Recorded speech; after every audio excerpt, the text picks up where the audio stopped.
Civils విజేతల గాథలు ఎప్పటికీ స్ఫూర్తిదాయకంగా ఉంటాయి. ఇందులో గెలుపనేది అసాధారణమైనది.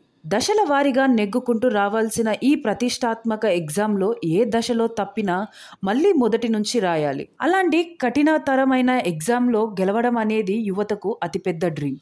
దాన్ని సాధించే క్రమంలో ఎదుర్కొనే ఒడిదుడుకులు, చేసిన త్యాగాలు వింటే విక్టరీ కోసం తపన ఇలా ఉండాలా అనే ప్రేరణను కలగజేస్తాయి.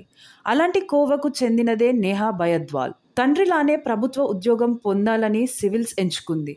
ఆ క్రమంలో వరుస ఓటములు ఎదురైనా వెనుదిరగక చావో రేవో అనేలా కష్టపడింది. చివరికి తన కల సాకారం చేసుకుంది. రాజస్థాన్కు చెందిన నేహా బయద్వాల్ బాల్యమంతా ఛత్తీస్గఢ్లోనే సాగింది. ఆమె తొలిసారి వైఫల్యం చూసింది 5వ తరగతిలో.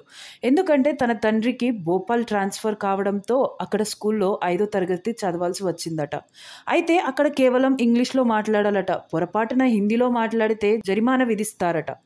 దీంతో భాషాపరమైన ఓటమిని తొలిసారిగా చూశానని చెప్పుకొచ్చింది.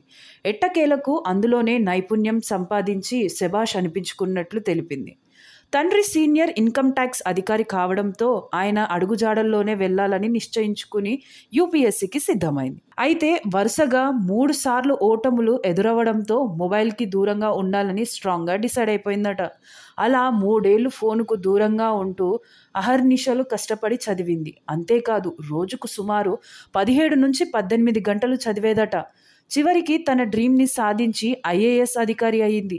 పిల్లల కోరికలు తీర్చడమే త్యాగం కాదని, ఎంత బిజీగా ఉన్నా పిల్లల ఆలనా పాలన పట్టించుకుంటూ వారికి చదువులో సాయం చేయడమే నిజమైన త్యాగమని అంటుంది యువ ఐఏఎస్ అధికారిని. తన తండ్రి ఎంత బిజీగా ఉన్నా ఇంటికి రాగానే తనకు కనీసం 30 నిమిషాలు మ్యాథ్స్ బోధించడానికి సమయం కేటాయించేవారని అంటుంది. అలాగే ఐఏఎస్ కళ నెరవేర్చుకోవడంలో మొత్తం కుటుంబం తోడ్పాటుగా నిలిచిందని చెప్పుకొచ్చింది. చివరగా నేహా ఈ ఐఏఎస్ ప్రిపరేషన్లో ఎదురయ్యే ఓటములు కసిని పెంచి టైంని ఎలా సద్వినియోగం చేసుకోవాలో నేర్పించడంతో పాటు వివేకంతో ఎలా ప్రవర్తించాలో తెలియజేస్తుందని చెప్పింది.